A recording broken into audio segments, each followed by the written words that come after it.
guys, this is day 2 of shifting to a healthier lifestyle at 30. Let's go!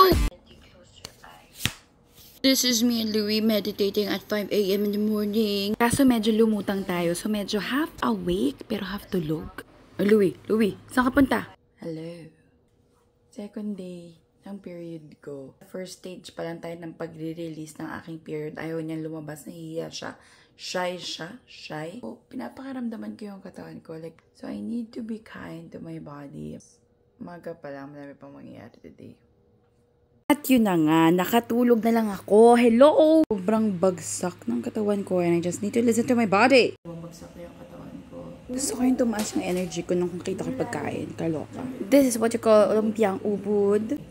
We're gonna eat lunch. I think ang win ko for today would probably be kapag schedule tayo ng check-up. That's my ultimate win for day 2. For lunch, lumpiang ubod. Anna, dobong paa. Such a good day today.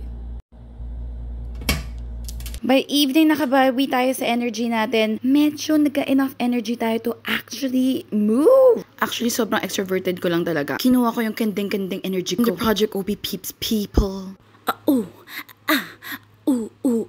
Let's go. Boom! Nagka-energy pa siya maglakad. O ba? Gusto ko yung may spotlight talaga. So, we are going to walk for at least 20 minutes lang. It's already 10 o'clock.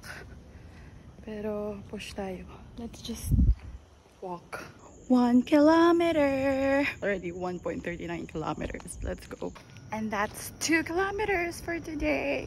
Ilang kaya natin today, guys, kasi masakit yung puson ko eh. Alright, we rested. Balik natin yung energy natin. Nakapag-book pa ng check-up and was still able to push for a 20-minute walk. I think that's an awesome day too.